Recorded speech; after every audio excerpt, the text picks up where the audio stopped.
시대의 고민, 성경의 대답. 우리가 살아갈 시대는 어떤 시대가 될 것인가 지금 몇 주째 살펴보고 있습니다.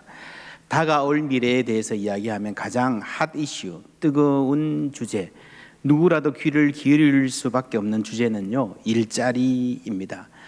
여기에 관해서 미래의 일자리가 어떻게 될 것인가 많은 책이 출판됐고요, 연구가 많은데 최근에 이런 책이 나왔습니다. Geeked, The End of Job and the Future of Works. 한국말로 지난달에 나온 것 같은데 직장이 없는 시대가 온다는 제목입니다.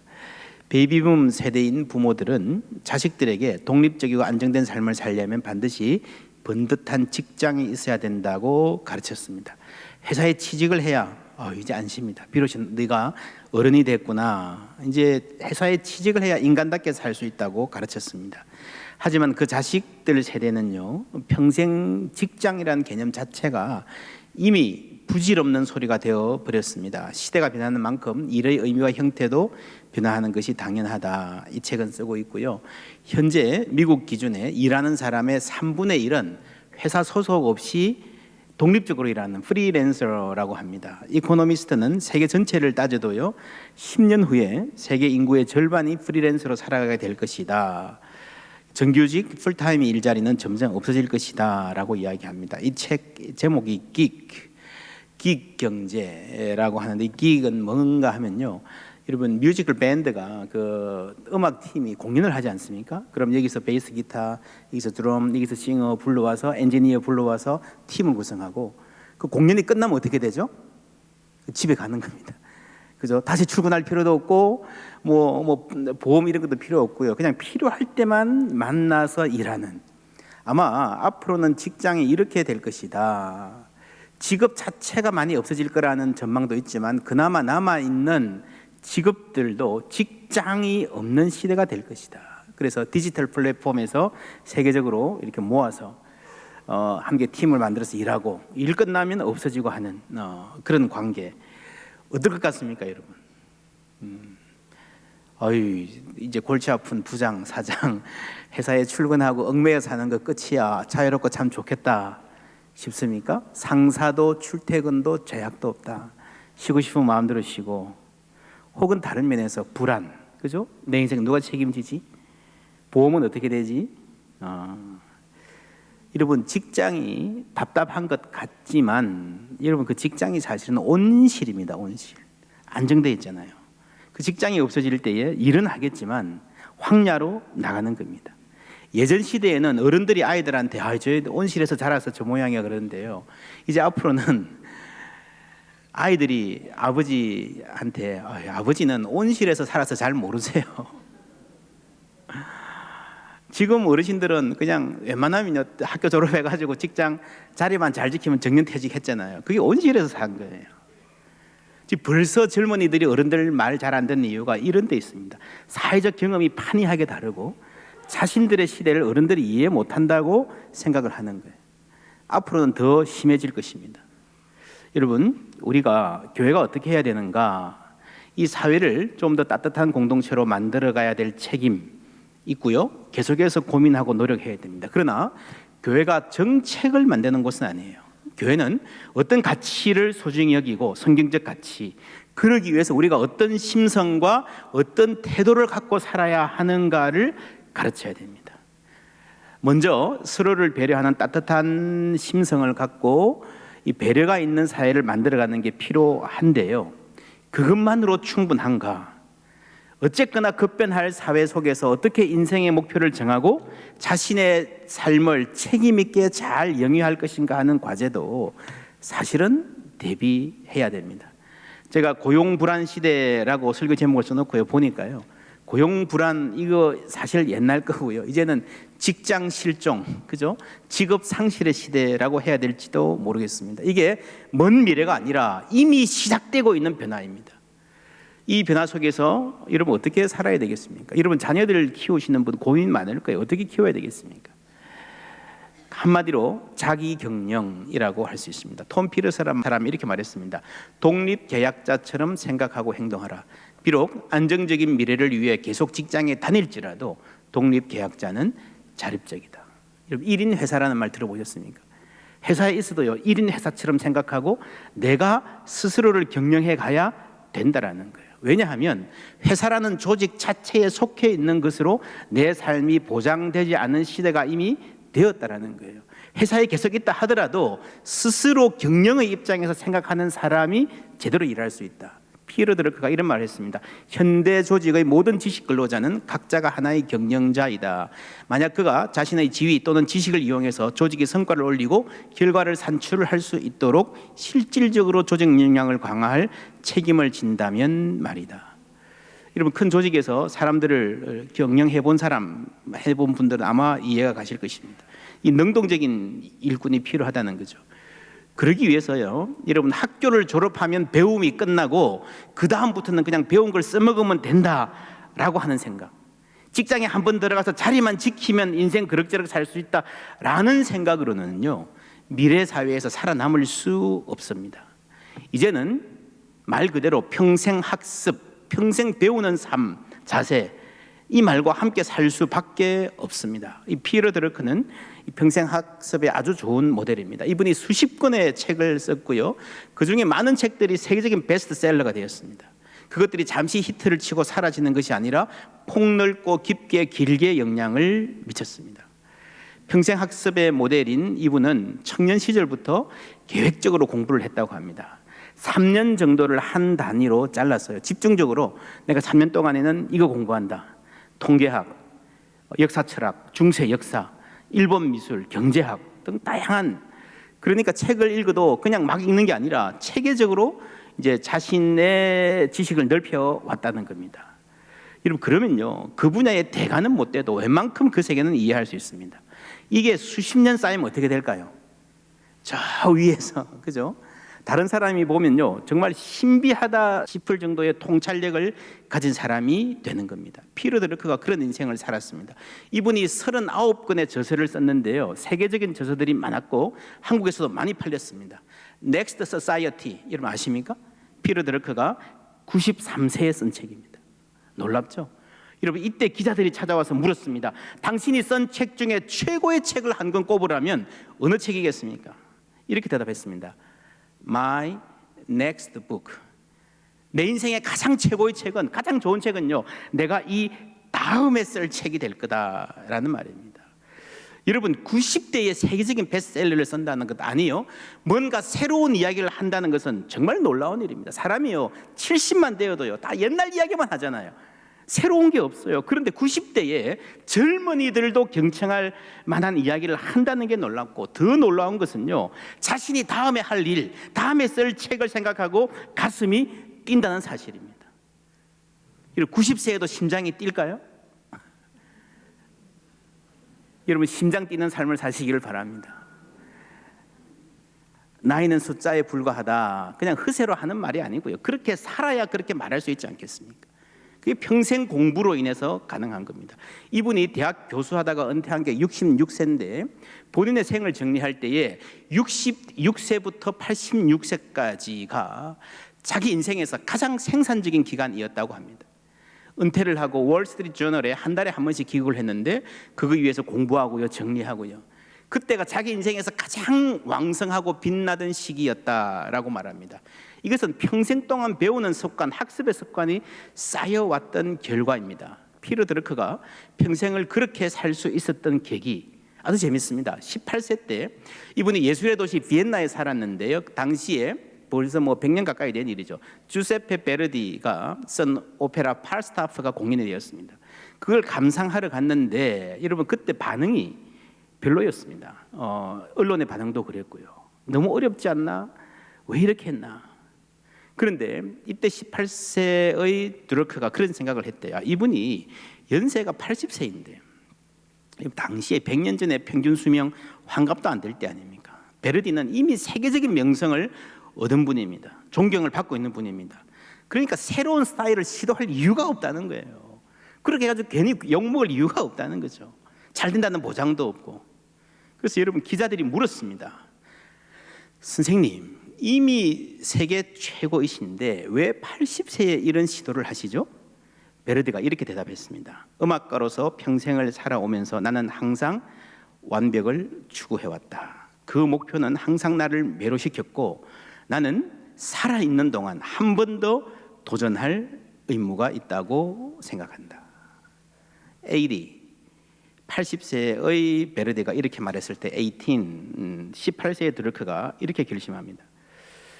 우리가 살아가는 동안 완벽은 늘 우리를 피해 갈 테지만 그럼에도 불구하고 나는 끊임없이 완벽을 추구하리라. 완벽주의가 아니죠. 내가 완벽하지 못하지만 한 단계 더 성장하겠다는 삶으로 살았기 때문에요. 90세가 되어도요. 새로운 이야기를 하는 사람이 될 수 있었다는 겁니다. Lifetime employment 이런 말이 있죠. 평생 고용. 쉬운 말로 하면 철밥통. 이게 좋든 싫든 무너지고 있습니다. 지나간 옛 이야기가 되고 있습니다. 그래서 이런 말이 있습니다. Lifetime employability. 이건요, 평생 고용 가능이라는 말입니다. 여러분, 평생 고용, Lifetime employment는 온실입니다. 이 온실은 점점 사라지고 있습니다.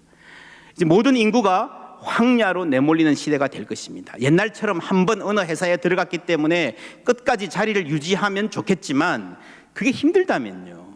앞으로 삶의 스타일은 내가 50살이 되든 60살이 되든 누군가가 나를 고용하고 싶어하는, 고용할 수 있는 상태, employable한 상태를 유지하는 게 필요하다는 말입니다. 여러분, 한 직장에 계속 있더라도요, 그 직장에서 이미 그 사람 고용했기 때문에 이게 자를 수도 없고 할 수 없이 붙잡아 두는 사람이 아니라 지금 새로 뽑는다 하더라도 스카우트하고 싶은 사람, 그런 사람으로 남을 수 있도록 노력하자는 말이 Lifetime employability라는 말입니다. 가능할까요? 여러분이 대학 총장이면 피에르 드르크 같은 분 교수로 모시고 싶지 않겠습니까? 출판사 사장이면 출판 계약하자고 따라다니지 않겠습니까? 이게 공부에 의해서 가능합니다. 한국인들이 책을 얼마나 읽나 조사를 해보니까요, 그래프가 초등학생들은 1년에 67권, 중학생들은 18권, 고등학생들은 뚝 떨어져서 8권, 어른들 되면 더 떨어집니다. 한국 사람 책 안 읽습니다. 그나마 읽는 것도요, 대부분 실용서들입니다. 여러분, 미국이나 유럽에 가면요, 유럽은 훨씬 더 그렇습니다. 아직도 시나 소설이나 인문학적인 책들이 많이 팔립니다. 근데 한국, 여러분 인터넷 사이트 들어가 보시면요, 한국에서 팔리는 베스트셀러들은 대부분 다 실용서들이 많습니다. 처세술, 자기개발, 인간관계, 재테크, 주식 투자, 요리, 부동산, 인테리어, 와인, 세계 여행 다 그렇죠. 최근에 심리학 책도 많이 팔리는데요, 이게 깊은, 인생의 깊은 통찰을 주는 책보다는 대중심리학, 인생의 어떤 문제에 대해서 간단한 팁을 알려주는 실용서로 볼 수 있는 게 많습니다. 심지어 종교서적도요, 기독교나 불교, 요즘 불교 책 많이 팔리는데 이게 깊은 사색으로 초대하는 책보다는 인생의 실제 문제에 대한 실용적인 책이 대부분이거든요. 정문적답, 그거 별로 좋은 거 아닙니다. 불교고 기독교를 떠나서요, 생각할 줄 알아야 되는 거죠. 자기 스스로 자기 문제를 고민할 수 있게 만드는 교육이 좋은 교육입니다. 아이들을 우리가 아니까요, 책 많이 읽게 하는데, 여러분 그래프 보신 대로 한국 어른들이요, 아이들은 책 읽게 하면서 자기들은 안 읽습니다. 이게 지금 한국의 교육 현상입니다. 어른들이 자기는 맨날 TV만 보고 그냥 살면서 아이들한테 책 읽어라, 공부해라 그러잖아요. 여러분, 아이들의 정신세계를 형성하는 것은요, 부모의 삶의 이해의 폭과 삶의 깊이입니다. 부모는 맨날 TV 앞에 앉아 있으면서 아이들 책 갖다 준다고 아이들이 생각이 있는 아이로 자라리라고 기대할 수는 없습니다. 우리가 그 생각의 샘물을 깊이 봐야 됩니다. 우리가 능력이라고 할 때에 대략 4가지 정도로 여러분 생각할 수 있습니다. 맨 끝에는요, 수도를 배관한다든지 요리를 잘한다든지 의사가 수술을 한다든지 중장비, 영어 같은 디자인, 이런 기능적인 지식입니다. 한국 사람들 이거 배우는데 굉장히 잘합니다. 근데 여러분, 조금 올라가면요, 의사가 돼도 한 20년, 30년 지나면요, 그 다음에는 리더십이 중요하고요, 의사결정이 중요한 사람이 잘 일합니다. 소통 능력, 자기관리, 기획, 문제가 있었을 때 해결하는 능력이 중요하거든요. 그거보다 한 단계 더 깊은 능력은요, 인문학적 소양입니다. 통찰력, 역사, 철학, 문학, 미학, 사회를 이해하고 자기를 이해하는 능력입니다. 여러분 아십니까? 요즘에 한국 사회에 큰 기업의 CEO들이 전부 다 인문학 공부한다고 난리예요. 여러분 이 기능적 지식만으로는 안 된다는 걸 알기 때문입니다. 거기서 한 단계 더 깊은 능력이 뭔가 하면 영성입니다. 이 관계의 능력입니다. 이게 전부 다 떨어져 있지 않고요, 전부 다 통해 있다는 것이 성경의 정신입니다. 오늘 읽은 시편 8편을 보면요, 다윗의 정신 세계를 잘 보여줍니다. 1절에 함께 읽겠습니다. 여호와 우리 주여, 주의 이름이 온 땅에 어찌 그리 아름다운지요, 주의 영광이 하늘을 덮었나이다. 아멘. 주의 이름이 온 땅에 어찌 그리 아름다운지요. 느낌표. 여러분 삶에 이런 느낌표가 있습니까? 하는 순간, 자연을 보고 감탄하는 순간, 혹은 어떤 책을 읽고 혹은 다른 사람과의 대화를 통해서 내가 어제까지 알지 못했던 무엇을 아는 새로운 세계에 노출되는 그 신비감, 여러분, 그리고 그 신비 앞에서 내가 겸손해지는, 이게 있어야 사람은 성장할 수 있습니다. 내가 아는 게 다 전부 다야. 그 고집만으로 살아가는 사람은요, 이 골치 아픈 사람들이. 별을 보고 혹은 다른 사람이 살아가는 모습을 보고 거기서 영감 받을 수 있는, inspired 될 수 있는 열린 세계 앞에 선 사람, 이게 여러분 배움의 본질입니다. 우리의 정신을 살아있게 만드는 게 뭡니까? 여러분 다 먹고 살기 바쁘기 때문에 하늘을 쳐다볼 시간도 없고 별을 쳐다볼 시간도 없고 꽃을 들여다볼 시간, 책 한 권 읽고 생각할 시간도 없다 그러죠. 여러분 책 읽어봐야 겨우 뭐 처세술, 주식 투자, 부동산 이런 책이 아니라, 당장은 별 소용이 없어 보이지만 내가 생각할 거리를 주고 내 이해를 넓게 하는 책을 읽고 감탄하고 그럴 시간이 필요합니다. 이 경쟁사에서 어쨌거나 내가 한 발 더 올라서자, 그것만으로는요 경쟁도 제대로 안 됩니다. 요한복음 10장 10절 함께 읽습니다. 내가 온 것은 양으로 생명을 얻게 하고 더 풍성히 얻게 하려는 것이라. 아멘. 하나님이 우리에게 주시고 싶은 삶의 풍성함 안에는요 엄청나게 많은 느낌표가 포함되어 있습니다. 경탄, 감탄, 새로운 경험, 그에 대해 열린 자세, 정서적인 풍성함과 창조 세계와의 교감이 있다는 거죠. 여호와 우리 주여, 주의 이름이 온 땅에 어찌 그리 아름다운지요 라고, 여러분 자연을 보고 감탄할 수 있는 그런 여유와 열린 마음, 그것이 믿는 이들에게 주시는 복인 줄 믿습니다. 여러분 이런 말 하면요, 목사님 우리가 너무 먹고 살기 바쁘고 힘들기 때문에 뭐 책을 들여다보거나 자연을 감상하고 그럴 시간이 없습니다 라고 합니다. 그런데 여러분 2절 함께 읽어보십시다. 주의 대적으로 말미암아 어린아이들과 젖먹이들의 입으로 권능을 세우시며 이는 원수들과 보복자들을 잠잠하게 하려 하심이니이다. 아멘. 여러분 다윗이 이 시편을 언제 썼을 것 같습니까? 어떤 상황에서? 1절만 보면요, 여호와 우리 주여, 주의 이름이, 캐리비안 베이에 휴가 가서 크루즈 타고 와인 손에 들고 정말 자연은 아름다워요, 인생은 아름다워요, 그렇습니까? 아니에요. 2절을 보면요, 원수들과 보복자들이란 말이 나와요. 이 무슨 말인가 하면 전쟁터라는 거예요. 이 시편은 아마 다윗이 전쟁터에서 썼을 것 같아요.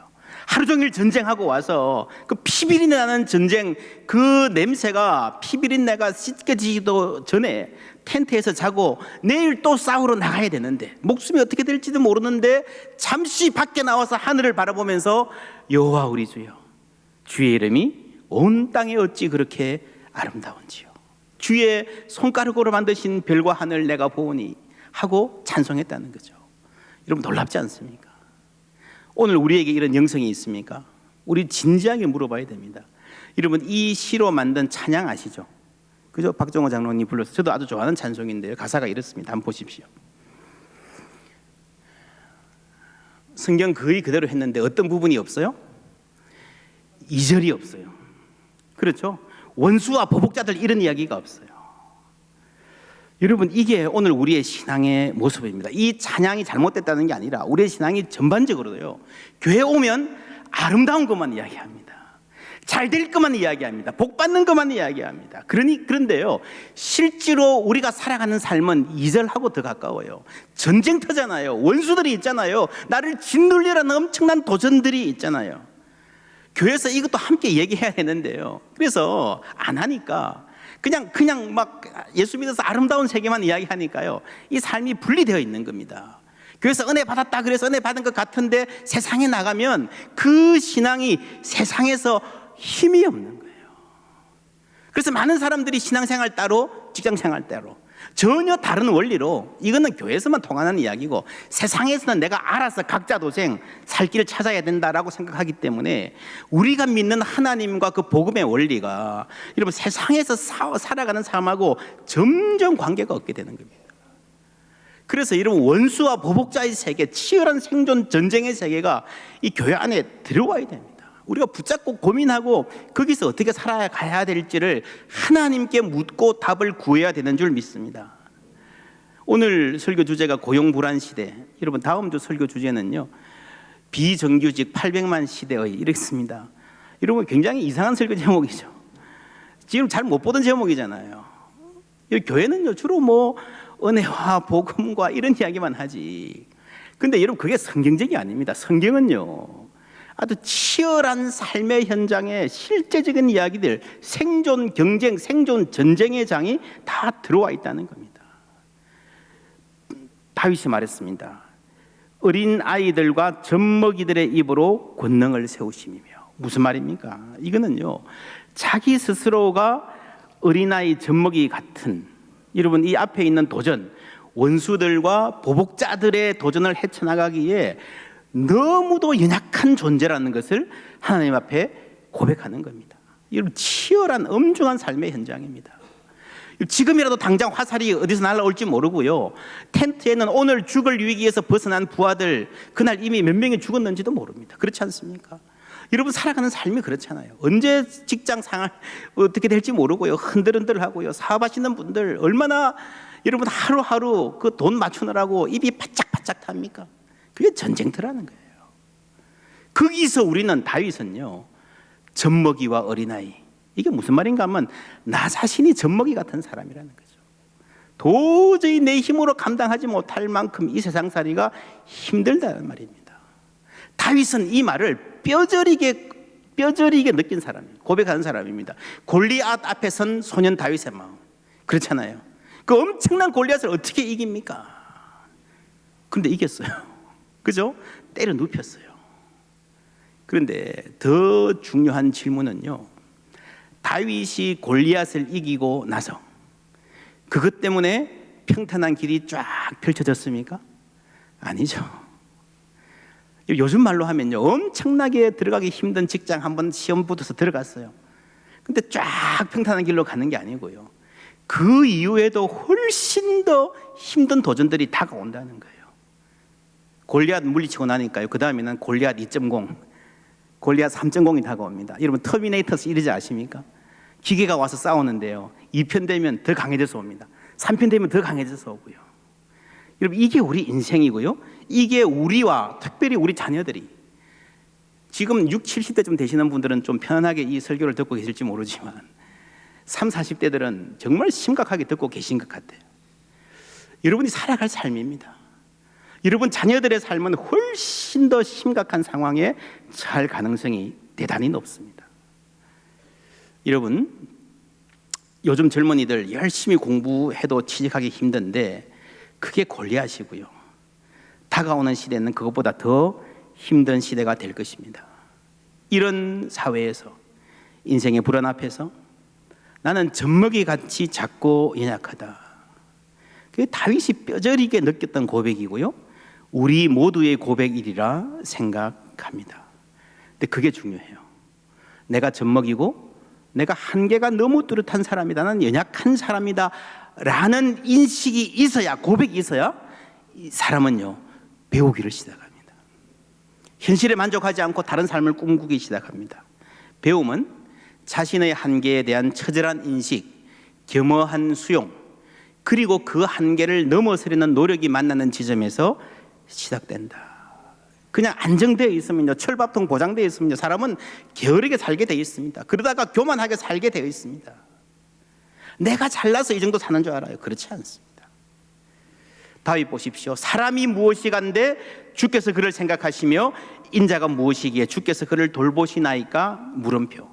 여러분 1절에는 느낌표가 있었는데요, 4절에는 물음표가 생깁니다. 이 물음표와 느낌표의 관계가 인간의 성장을 잘 보여줍니다. 우리가 전에 몰랐던 것을 알면요, 아 하고 감탄하지 않습니까? 그게 배움의 순간이에요. 근데 그런 감탄이 있으면요, 궁금한 게 없어지는 게 아니라 사람은 뭘 하나를 배우면요, 궁금한 게 더 많이 생기게 되어 있습니다. 공부를 안 하니까 공부의 필요를 모르는 거지, 여러분 책을 읽고 공부하기 시작하면요, 자꾸 공부하고 싶어집니다. 그런 여러분 intellectual hungry, 지적인 호기심, 배고픔을 여러분 유지할 수 있어야 됩니다. 그래야 사람은 배우게 되어 있습니다. 학력, 이러면 학력이 뭡니까? 학력을 한자로 이렇게 씁니다. Learning history. 이때까지 배워왔던 기록, 무슨 대학 나왔고 어디서 학위 땄고 무슨 프로그램 참여했다, 이렇게 써서는 한 줄 학력입니다. 근데 이렇게 쓸 수도 있어요. 학력. 무슨 말입니까? Learning power예요. Learning attitude. 배우는 자세, 배우는 힘을 이야기합니다. 이제까지 삶이 learning history, 배워왔던 경력으로 옛날에 이런 학교 다녔어요, 그거 내세우고 살았다면요, 이제 앞으로의 삶은요, 배울 수 있는 능력을 갖춘 사람이야 이라야 잘 살 수 있는 삶이 될 것입니다. 여러분 연세가 몇 세가 되셨든 배우는 사람 되기를 주님의 이름으로 축원합니다.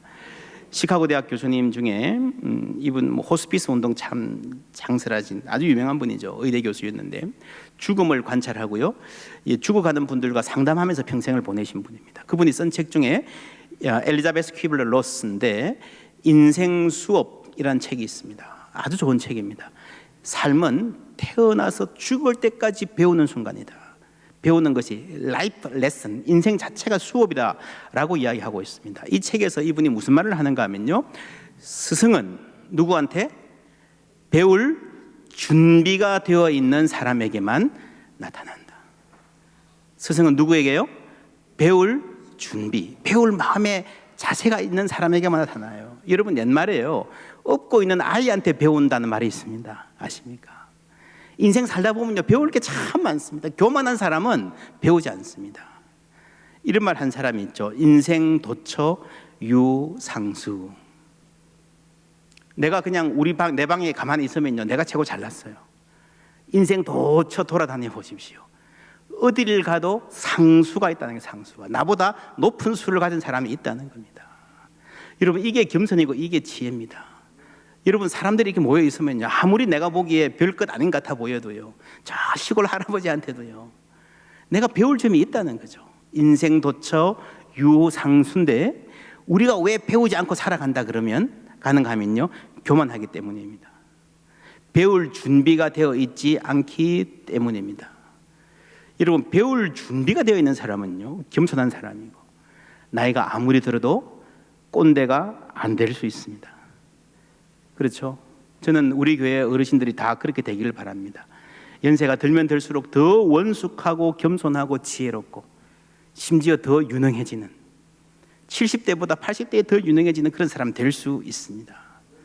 우리가 그런 자세로 살아갈 때에 우리의 자녀들도 평생 성장하는 삶을 살 수 있을 줄 믿습니다. 저는 미국에서 유학하고 20년 가까이 살았습니다.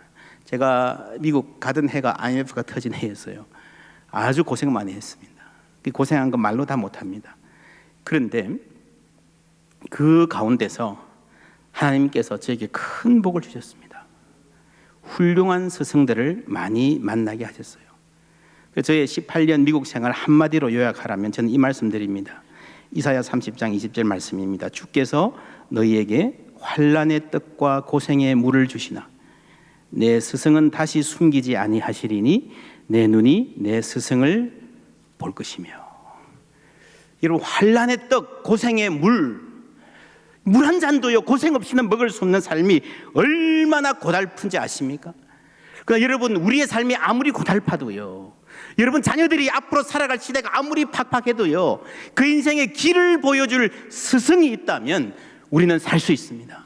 그 인생에는 희망이 있습니다. 반대로 잘 먹고 잘 사는 것 같아도요, 스승이 없는 삶, 배움이 없는 삶, 배울 수 있는 겸손이 없는 삶은요 그저 그런 삶을 살다가 피폐하게 끝날 것뿐입니다.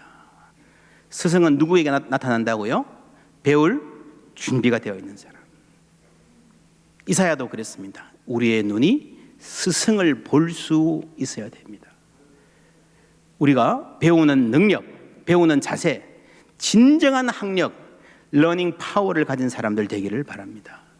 그 포항제일교회는요, 배우는 문화, 가정일이든 뭐든 배우는 문화, 그리고 자신의 성장에 관심 갖고, 여러분 교회가 숫자적으로 성장하는 것도 중요할지 모르겠지만 훨씬 더 중요한 게 우리 한 사람 한 사람이 주님 닮아가고 성장하는 겁니다.